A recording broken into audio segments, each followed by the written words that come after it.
Assalamualaikum warahmatullahi wabarakatuh. Kami dari kelompok 4 akan mempresentasikan hasil diskusi kami yaitu mengenai materi piutang dagang. Sebelumnya kami akan memperkenalkan diri kami terlebih dahulu.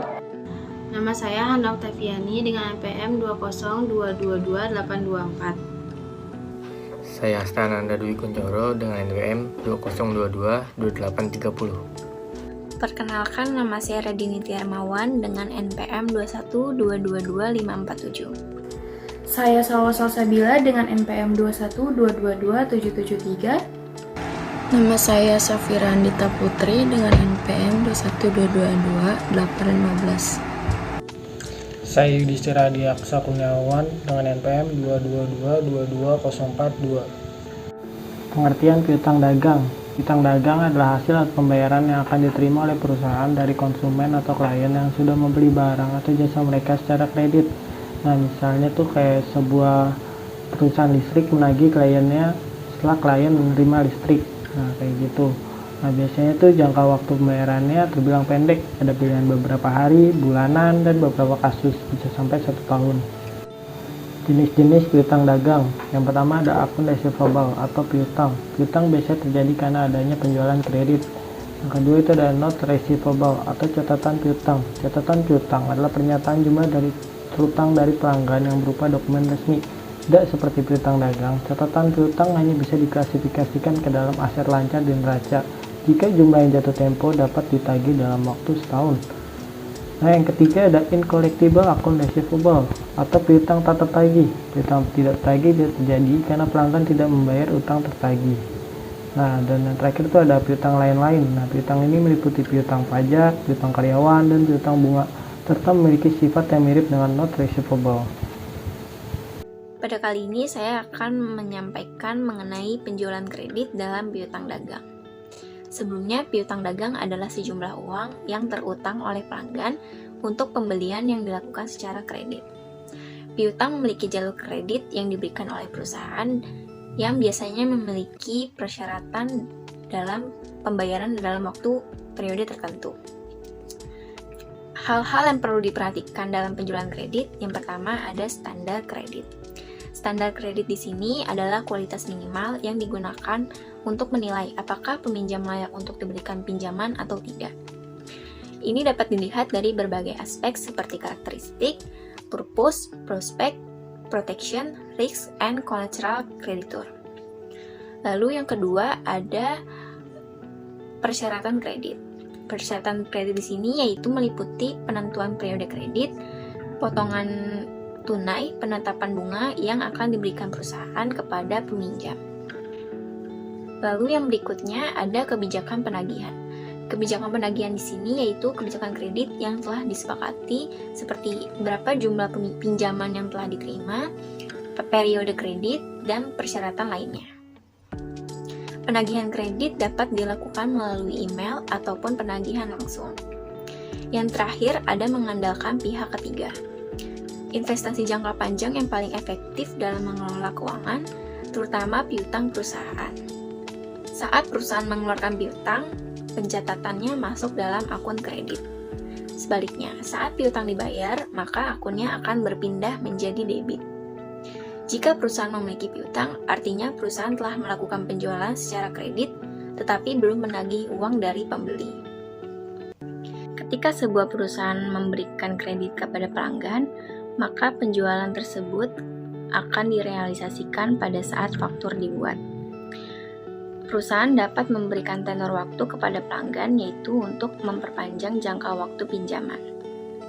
Jurnal penjualan kredit. Jurnal penjualan kredit yaitu catatan jurnal untuk jenis transaksi penjualan yang dilakukan secara kredit.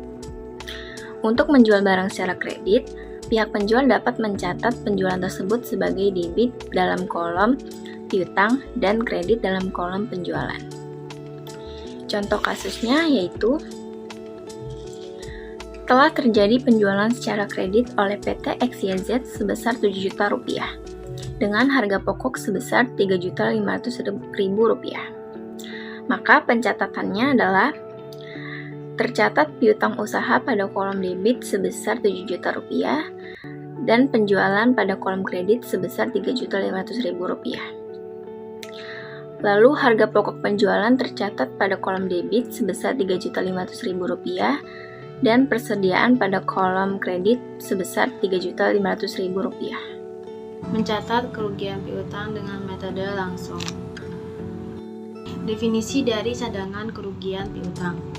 Cadangan kerugian piutang atau allowance for doubtful accounts adalah kebijakan manajemen yang mengurangi jumlah piutang dan digunakan untuk memperkirakan jumlah piutang yang diperkirakan tidak akan ditagih. Jadi sederhananya itu estimasi yang dibuat bisnis untuk memperkirakan berapa total piutang yang tidak berhasil dilunasi oleh debitur. Karena manajemen hanya membuat estimasi penyisihan, mereka masih berasumsi bahwa ada kemungkinan pelanggan yang akan melunasi pembayaran meskipun piutang telah dihapus. Metode langsung. Jadi, dengan metode ini, perusahaan tidak perlu melakukan taksiran atas kerugian piutang. Apabila suatu piutang diyakini tidak dapat ditagih lagi, maka perusahaan akan mengakui adanya kerugian piutang.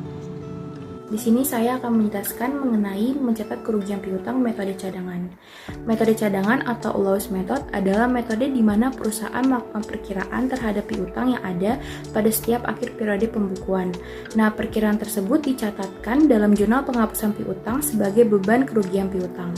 Nah, berbeda nih dengan metode langsung. Perusahaan sudah melakukan proses penyisihan atau menganggap ada piutang-piutang yang bakal tidak tertagih. Jadi, perusahaan sudah melakukan penjurnalan yang menganggap kerugian meskipun piutang itu belum dihapus.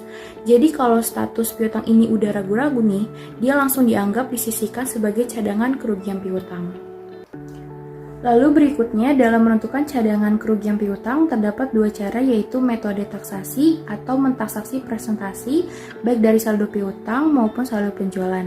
Lalu yang kedua ada metode analisa umur piutang yang akan dijelaskan pada subbab berikutnya. Nah, berikutnya ada contoh kasus mencatat kerugian piutang dengan jurnal.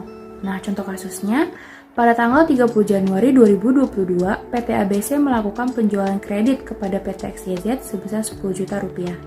Ternyata pada tanggal 30 Juni 2022, PT XYZ hanya membayarkan Rp9.750.000 kepada PT ABC. Namun, secara tak terduga, PT XYZ pada bulan Oktober 2022 melakukan pelunasan sisa hutangnya yang belum terbayar. Buatlah jurnal yang diperlukan apabila PT ABC menggunakan metode langsung untuk mencatat penghapusan piutang. Penyelesaian dengan metode langsung. Pada tanggal 30 Januari 2022, penjurnalannya ialah debitnya adalah piutang sebesar 10 juta, kreditnya adalah penjualan sebesar 10 juta. Nah, pada tanggal 30 Juni, PT XYZ membayar Rp9.750.000. Maka jurnal yang dicatat ialah akun kas di debit sebesar Rp9.750.000, akun piutang di kredit sebesar Rp9.750.000. Piutangnya tersisa Rp250.000 lagi. Ternyata piutang tidak bisa tertagih. Karena ini menggunakan metode langsung, maka langsung dihapus piutang, berarti akan mengalami kerugian. Jurnalnya berarti akun beban piutang tidak tertagih di debit sebesar Rp250.000. Akun piutang di kredit sebesar Rp250.000. Pada Oktober 2022, PT XYZ melunasi hutang yang belum dibayar. Penjurnalannya berarti dibalik terlebih dahulu, yaitu akun piutang di debit sebesar Rp250.000. Akun beban piutang tidak tertagih di kredit sebesar Rp250.000. Lalu setelah dibalik dimasukkan uang pelunasannya. Jadi kas di debit sebesar Rp250.000, akun piutang di kredit sebesar Rp250.000. Baik, untuk bagian B, yaitu apabila PT ABC menggunakan metode cadangan dan membuat asumsi cadangan kerugian piutang sebesar 2,5% dari total penjualan. Buatlah jurnalnya. Baik, di sini yang pertama penjurnalan pada tanggal 30 Januari 2022. Di sini kita mendebit piutang sebesar 10 juta karena penjualannya kredit. Lalu kita mengkredit penjualan juga sebesar 10 juta. Nah, kemudian karena perusahaan ini membuat asumsi cadangan kerugian sebesar 2,5% dari total penjualan, maka kita kalikan 2,5% dikali total penjualan itu 10 juta dan hasilnya 250.000. Maka di sini jurnalnya adalah cadangan kerugian piutang. Bagaimana sih jurnalnya? Nah, karena perusahaan sudah mengasumsikan bahwa 2,5% akan menjadi cadangan, berarti perusahaan itu sudah mengikhlaskan 2,5% tidak dapat tertagih lagi. Maka debitnya beban kerugian piutang sebesar 250.000 dan akun ini akan mengurangi laba di laporan laba rugi. Lalu kreditnya adalah cadangan kerugian piutang sebesar 250.000. Lalu selanjutnya penerimaan piutang dari PT XYZ pada tanggal 30 Juni 2022, yaitu penjurnalannya kita mendebit kas sebesar 9.750.000, lalu kita kredit piutang sebesar 9.750.000. Selanjutnya, berarti terdapat nih jurnal piutang tidak tertagih. Maka jurnalnya adalah kita mendebit cadangan kerugian piutang sebesar 250.000 dan kredit piutang sebesar 250.000. Nah, disinilah perbedaan antara metode cadangan dan metode langsung. Perbedaannya dengan metode langsung yaitu di metode cadangan ini perusahaan terlebih dahulu mengakui beban dari asumsi yang dia buat atas kerugian piutang tidak tertagih. Sedangkan di metode langsung seperti penjelasan sebelumnya, akan diakui menjadi beban ketika memang piutang tersebut benar-benar tidak tertagih. Lalu selanjutnya, karena pada bulan Oktober 2022 PT XYZ melunasi sisa hutangnya kepada PT ABC, maka jurnalnya adalah pertama jurnal di cadangan kerugian ini kita balik nih, jadi cadangan kerugian piutang di debit sebesar 250.000, sedangkan beban kerugian piutang kita kredit sebesar 250.000. Kemudian nih baru uangnya kita masukkan di kas dengan di debit 250.000 dan kredit piutang sebesar 250.000. Di sini saya akan menjelaskan tentang analisa umur piutang. Analisa umur piutang atau akun receivable aging adalah sebuah metode untuk memperkirakan piutang usaha yang tidak dapat ditagih. Ini mengasumsikan bahwa proporsi tertentu dari nilai piutang usaha tidak dapat dikumpulkan oleh perusahaan. Tujuan metode ini adalah untuk membantu bisnis dalam mengidentifikasi pelanggan yang membayar lebih lama, sehingga mereka dapat membatasi penjualan kepada pelanggan tersebut untuk mengurangi resiko kredit macet. Selanjutnya adalah piutang usaha. Nah, piutang usaha ini merupakan nilai terutang oleh pembeli atas penjualan barang atau penyediaan jasa secara kredit. Dengan kata lain, perusahaan telah menyerahkan barang atau menyediakan jasa, tetapi belum menerima pembayaran tunai. Nah, tidak semua jumlah terutang tersebut dapat ditagih. Oleh karena itu, untuk pelaporan keuangan, perusahaan harus mengategorikan piutang usaha berdasarkan lama waktu penyelesaiannya dan kemudian memperkirakan probabilitas tidak tertagihnya piutang untuk setiap kategori. Selanjutnya, saya akan memberikan contoh analisa umur piutang yang dapat Anda saksikan pada slide nomor 27, yaitu analisa umur piutang PT Ananda per 31 Desember 2009 dalam ribuan. Penyelesaiannya adalah jumlah taksiran piutang yang tidak dapat ditagih sebesar 1.960.000. Misalkan saldo rekening CKP sebelum penyelesaian bersaldo 0, maka jumlah kerugian piutang sebesar 1.960.000. Dan jurnal penyelesaiannya adalah, yaitu kita dapat mendebitkan kerugian piutang sebesar 1.960.000 dan mengkreditkan CKP sebesar 1.960.000. Setelah dibuat jurnal penyesuaian, saldo rekening CKP menjadi sebesar 1.960.000. Selanjutnya, jika rekening CKP sebelum penyesuaian bersaldo kredit sebesar 960.000, maka kerugian piutang sebesar 1 juta, yaitu dengan mengurangi 1.960.000 dikurang dengan 960.000. Jurnal penyesuaian yang dibuat sebagai berikut, yaitu dengan mendebitkan kerugian piutang sebesar 1 juta dan mengkreditkan CKP sebesar 1 juta juga. Setelah dibuat jurnal penyesuaian, saldo rekening CKP menjadi sebesar 1.960.000.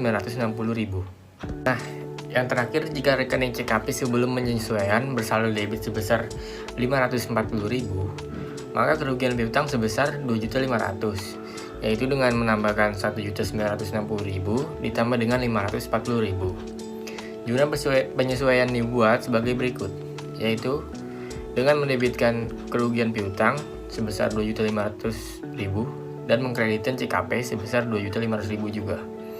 Setelah dibuat jurnal penyesuaian saldo rekening, maka CKP menjadi sebesar 1.960.000. Selanjutnya saya akan membahas tentang penyajian piutang dagang dalam laporan posisi keuangan neraca. Menurut Martani, piutang dalam laporan posisi keuangan disajikan dalam kelompok aset lancar. Perusahaan menyajikan piutang dalam beberapa kategori seperti piutang dagang, piutang usaha, dan piutang lain. Namun ada perusahaan dalam industri khusus yang memiliki klasifikasi penyajian piutang lebih detail, dan penyajian piutang di dalam laporan keuangan disajikan sebagai berikut. Yang pertama yaitu piutang dagang harus disajikan dalam neraca sejumlah yang diperkirakan dapat ditagih dari debitur pada tanggal neraca. Piutang dagang disajikan di dalam neraca dalam jumlah bruto dikurangi dengan taksiran kerugian tidak tertagihnya piutang. Yang kedua, jika perusahaan tidak membentuk cadangan kerugian piutang dagang, harus dicantumkan penjelasannya di dalam neraca bahwa saldo piutang dagang tersebut adalah jumlah bersih neto. Yang ketiga, jika piutang dagang bersaldo material pada tanggal neraca, harus disajikan rinciannya di dalam neraca. Yang keempat, piutang dagang bersaldo kredit terdapat di dalam kartu piutang pada tanggal neraca harus disajikan dalam kelompok utang lancar. Yang kelima, jika material piutang non-dagang harus disajikan terpisah dari piutang dagang. Sekian dari kelompok kami. Apabila ada kesalahan mohon dimaafkan. Terima kasih. Wassalamualaikum warahmatullahi wabarakatuh.